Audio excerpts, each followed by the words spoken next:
ಇದಕ್ಕೆ bilingual section, okay, ಇದು ಬಹಳ ಇಂಪಾರ್ಟೆಂಟ್ ಆಗ್ತದೆ. ಬೈಲಿಂಗ್ವಲ್ ಸೆಕ್ಷನ್ ಅಂದರೆ ಮಕ್ಕಳು ಓದಬೇಕಾದ್ರೆ up to 5th standard bilingual ಇರುತ್ತೆ. 6th ಮೇಲೆ 6th ಇಂದ ಅವರು ಕಂಫರ್ಟಿಗೆ, ಈಗ ನೋಡಿ ಇದೇ ಇಂಪಾರ್ಟೆಂಟು. ಈಗ ನಾನು ಕನ್ನಡದಲ್ಲಿ ನನಗೆ ಕಂಫರ್ಟಬಲ್ ಇದ್ದೀನಿ ಅಂದರೆ ಕನ್ನಡ ಮೀಡಿಯಮಲ್ಲೇ ಹೇಳ್ಕೊಡ್ತೀನಿ, ಚಾಯ್ಸ್ ಔಟ್. ಯಾಕೆಂದರೆ ಸುಪ್ರೀಂ ಕೋರ್ಟ್ ಇದೆ. ಇಲ್ಲ ನಾನು ಇಂಗ್ಲೀಷಲ್ಲಿ ಆಗಲೇ ಕಲ್ತ್ಬಿಟ್ಟಿದ್ದೀನಿ, ಬಿಕಾಸ್ ಎಲ್ಲ ಇಲ್ಲಿ ಬೈಲಿಂಗ್ವಲಲ್ಲಿ ಚೆನ್ನಾಗಿ ಇಂಗ್ಲೀಷ್ ಓದಿದ್ದೀನಿ. ಯಾಕೆಂದರೆ ಹಳ್ಳಿ ಭಾಗದಲ್ಲಿ ಏನಾಗುತ್ತೆ, ಇಂಗ್ಲೀಷ್ ಹೇಳ್ಕೊಟ್ರೂ ಸ್ವಲ್ಪ ಹಿಡಿತಾರೆ ಅವ್ರಿಗೇನೋ if they are not comfortable. Education ನಿಲ್ಲಕ್ಕಾಗಲ್ಲ, ಒಂದೇ ದಿವಸದಲ್ಲಿ ಹೇಳ್ಕೊಡೋಕ್ಕಾಗಲ್ಲ. 6ನೇ ಕ್ಲಾಸು ಕನ್ನಡ ಮೀಡಿಯಮಲ್ಲೇ ಕಂಟಿನ್ಯೂ ಮಾಡ್ಬೋದು. ಇಲ್ಲ ಕಂಫರ್ಟಬಲ್ ಇದ್ದಾರೆ ಅಂದರೆ ಇಂಗ್ಲೀಷ್ ಮೀಡಿಯಮಲ್ಲೇ ಕಂಟಿನ್ಯೂ ಮಾಡ್ಬೋದು till 12th standard. So this is the speciality. Till 5th standard bilingual, 2 ರೀತಿಯಲ್ಲೂ ಹೇಳ್ಕೊಡ್ತಾ ಇರ್ತಾರೆ. ಅಲ್ಲಿ ಬಂದ ತಕ್ಷಣ ಅವ್ರ ಕಂಫರ್ಟಿಗೆ ದೇ ಕ್ಯಾನ್ ಚೂಸ್, ಕರೆಕ್ಟ್ ಅಮ್ಮ, they can choose whatever language ಅವ್ರ ತಂದೆ ತಾಯಿ ಮಕ್ಕಳು. ಅವಾಗ ಟೀಚರ್ಸ್ ಜೊತೆ ಚರ್ಚೆ ಮಾಡಿಬಿಟ್ಟು ಅವ್ರಿಗೆ ಆಪ್ಷನ್ ಸಿಗ್ತದೆ. 2 ಆಪ್ಷನ್ ಕೂಡ ಸರ್ಕಾರಿ ಶಾಲೆಯಲ್ಲೇ ಇರ್ತದೆ. ಇಂಗ್ಲೀಷ್ ಮೀಡಿಯಮ್ ಆದರೂ ಇರುತ್ತೆ, ಇಲ್ಲ ಕನ್ನಡ ಮೀಡಿಯಮು ಇರ್ತದೆ. ಅವ್ರ ಕಂಫರ್ಟಿಗೆ ಅವರು ಓದ್ತಕ್ಕಂಥದ್ದನ್ನು ಮಾಡ್ಬೋದು.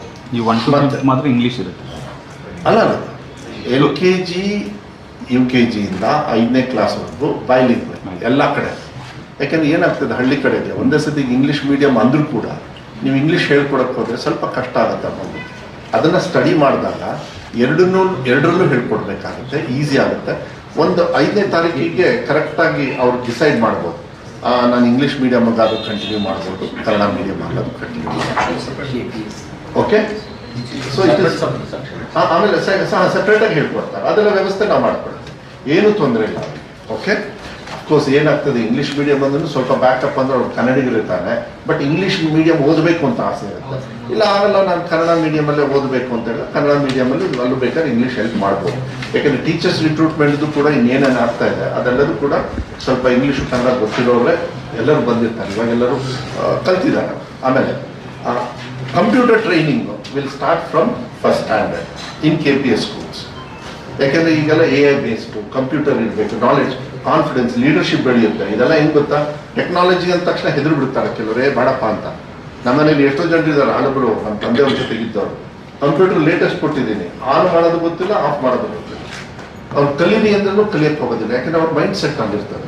ಆದರೆ ಮಕ್ಕಳಿಗೆ 1ನೇ ಕ್ಲಾಸಿಂದನೇ ಕೊಟ್ಬಿಟ್ರೆ ಜಸ್ಟ್ ಆ ಹ್ಯೂಮನ್ ರಿಸೋರ್ಸ್ ಹೆಂಗೆ ಎಕ್ಸ್ಪ್ಲೋರ್ ಆಗ್ಬೋದು ನೋಡಿ. ಅದಕ್ಕೆ we have made it very compulsory that 1st standard ಇಂದನೇ we will start computer entrance for all the childrens ಇಲ್ಲಿ. ಆಮೇಲೆ ಸ್ಕಿಲ್ ಎಟ್ ಸ್ಕೂಲ್, ಅದು ನಂದು ಕನಸು. ನಾನು ಮನೆ ಮುಖ್ಯಮಂತ್ರಿಗೆ ಮನವಿ ಮಾಡಿದ್ದೆ ಬಜೆಟ್